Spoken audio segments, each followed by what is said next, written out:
ইউনিভাৰ্ছে আপোনাক কিবা এটা ক'বলৈ বিচাৰে। এইটো আপুনি নিশ্চয় শুনিব।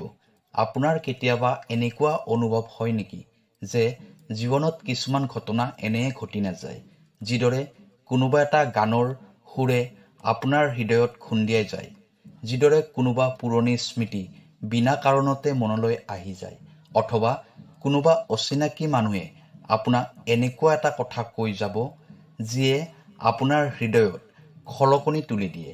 হয়তো আপুনি নাজানিব পাৰে এইবোৰ কোনো কাকতলীয় সংযোগ নহয়, এইবোৰ কেৱল সংকেত হয় যিবোৰ ব্ৰহ্মাণ্ডৰ পৰা আহে। আৰু আজি এই ভিডিঅ'টোৰ জৰিয়তে ইউনিভাৰ্ছে আপোনাক কিবা এটা ক'ব বিচাৰিছে। আৰু বিশ্বাস কৰক যে যদি আপুনি ভিডিঅ'টো শুনি আছে, এইটো এইকাৰণে আপুনি শুনিব পাৰিছে কাৰণ আপোনাক শুনোৱা হৈছে। এই সংকেতটো সকলোৰে বাবে নহয়, এইটো কেৱল সেইসকল ব্যক্তিৰ বাবে হয় যিয়ে সাজু হৈছে, যিয়ে আগুৱাই যাবলৈ সাজু হৈ আছে, যিয়ে মনৰ মাজত এটা এনেকুৱা ঠাই বনাই লৈছে য'ত এই শব্দটোৱে এটা ঘৰ বনাই ল'ব পাৰে। প্ৰিয় দৰ্শক, আছামিজ এষ্ট্ৰলজীলৈ আপোনাক স্বাগতম জনাইছোঁ। মই এষ্ট্ৰলজাৰ ধীৰাজ শৰ্মা। ভিডিঅ'টো শ্বেয়াৰ কৰি দিব আৰু কমেণ্টত লিখিব থেংক ইউ ইউনিভাৰ্ছ, জয় বজৰং বুলি। প্ৰিয় দৰ্শক, যদি আপোনাৰ ব্যক্তিগতভাৱে কিবা সমস্যা হৈ আছে তেনেহ'লে ভিডিঅ'ৰ স্ক্ৰীণত দিয়া নাম্বাৰত আমাৰ সৈতে যোগাযোগ কৰিব। আমি আপোনাৰ সমস্যাসমূহ সমাধান কৰিবলৈ চেষ্টা কৰিম। এতিয়া হওক ভিডিঅ'ৰ পৰৱৰ্তী অংশলৈ যাওঁ। মাত্ৰ অলপ সময়ৰ বাবে দুচকু জপাই দিয়ক আৰু নিজৰ ওচৰৰ বতাহখিনিক অনুভৱ কৰক। এটা আচৰিত ধৰণৰ মেছেজ আপোনাৰ ভিতৰলৈ সোমাই গৈ আছে। ইউনিভাৰ্ছে আপোনাক কৈ আছে যে ৰৈ যাওক আৰু শুনক আৰু বুজি লওক। হয়তো এই সময়ত আপুনি এটা বেয়া পৰিস্থিতিত সোমাই আছে। হয়তো কিবা এটা সমস্যাই আপোনাক বহুত আমনি কৰি আছে। কোনোবা এটা সম্পৰ্কত জটিলতা আহি পৰিছে, কিবা এটা সিদ্ধান্ত লোৱাৰ বাবে ভয় কৰি আছে। আৰু হয়তো এই সময়তে ইউনিভাৰ্ছে আপোনাক চিঞৰি মাতি আছে। আপুনি হয়তো ভাবিছে মোকেই কিয় মাতিছে আৰু এতিয়াই কিয় মাতিছে, কাৰণ আপুনি সেইজন ব্যক্তি হয় যিয়ে পৰিৱৰ্তনৰ বাবে সাজু হৈ আছে। আপোনাৰ আত্মাই সেই সময়টো চিনাক্ত কৰিছে য'ত এটা নতুন ৰাস্তা খুলিবলৈ ধৰিছে। আপোনাৰ ভিতৰত এখন খিৰিকী আছে, যিখন খিৰিকী এতিয়ালৈ বন্ধ হৈ আছিল, আৰু আজি এই মেছেজটোৰ দ্বাৰা সেইটো খোলা হৈছে। ইউনিভাৰ্ছে আপোনাক কৈ আছে যে আপুনি অকলশৰীয়া নহয়।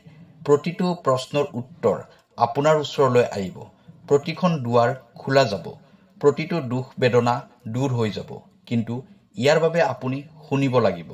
এই শব্দবোৰ শুনাৰ লগতে আপোনাৰ ভিতৰৰ পৰা অহা শব্দবোৰকো শুনিব লাগিব।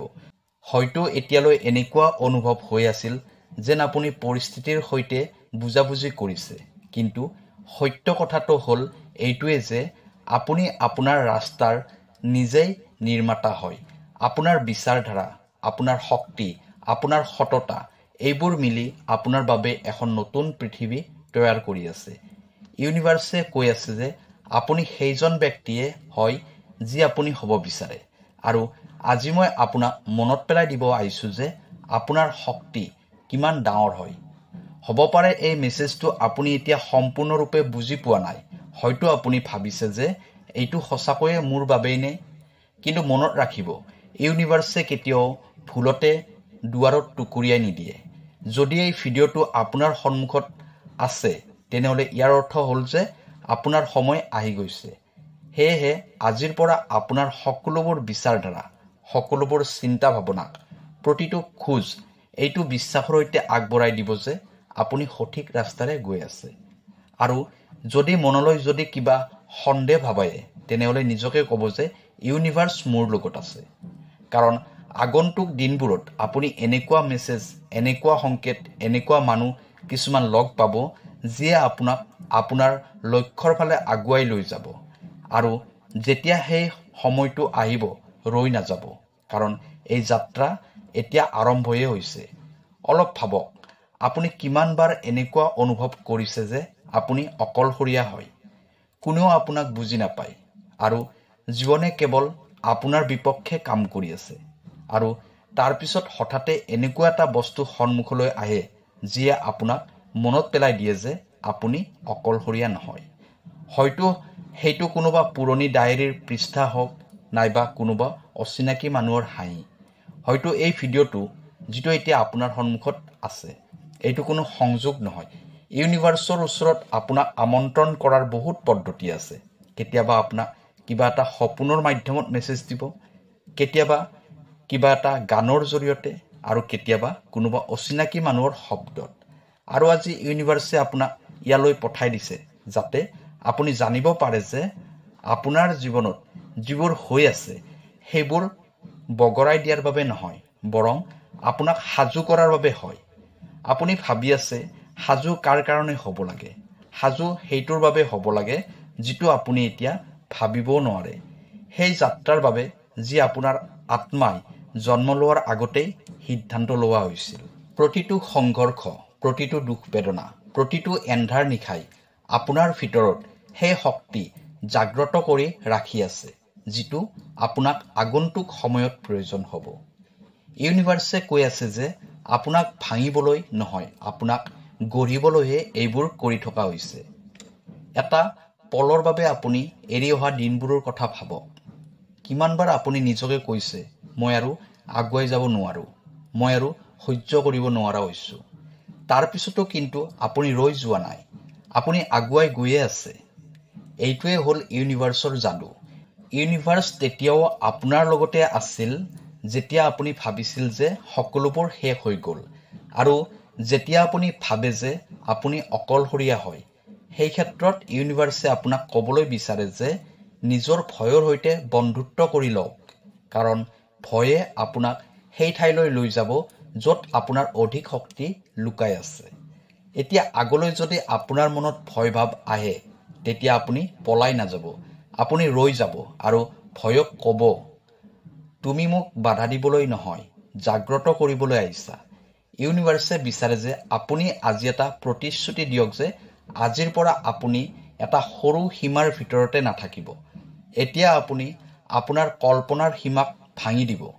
আপুনি এতিয়া নিজকে সেই উচ্চ শিখৰলৈ আগুৱাই যাবলৈ দিব য'ত যাবলৈ আপুনি ভয় কৰিছিল। আৰু মনত ৰাখিব, এই যাত্ৰাটো অকলশৰীয়া নহয়। আপোনাৰ ৰাস্তাত মানুহ আহিব, কিবা এটা আপোনাক শিকাই দিব আৰু আপোনাক আগুৱাই লৈ যাব আৰু আপোনাক পৰীক্ষা কৰিও চাব। হয়তো আপোনাৰ এনেকুৱা লাগি আছে যে ঠিক আছে, ইউনিভাৰ্ছ বাৰু মোৰ সৈতে আছে, কিন্তু আগলৈ হ'ব কি? এইটোৱেতো আচল খেল হয়। ইউনিভাৰ্ছে সম্পূৰ্ণ কিতাপখন একেলগে নুখুলে। ইউনিভাৰ্ছে আপোনাক এটা এটা পৃষ্ঠা দিব, কাৰণ একেলগে যদি গোটেই কিতাপখন দিয়া হয় তেতিয়া আপুনি শিকা আৰু অনুভৱ কৰাৰ ক্ষমতা হেৰুৱাই পেলাব। আৰু ইউনিভাৰ্ছে কৈছে যে আপোনাক সেই লক্ষ্যৰ ফালে এতিয়াই লৈ নাযাওঁ যেতিয়ালৈকে আপুনি সাজু নহয় সেই লক্ষ্য পাৰ কৰাৰ বাবে। আৰু সাজু হোৱাৰ অৰ্থ কোনো ডাঙৰ শিক্ষা বা জ্ঞান নহয়। কেতিয়াবা কেতিয়াবা সাজু হোৱাৰ অৰ্থ এইটোৱে হয় যে আপুনি ভৰসা কৰিবলৈ শিকি লওক, ভৰসা একো প্ৰমাণ নোহোৱাকৈ।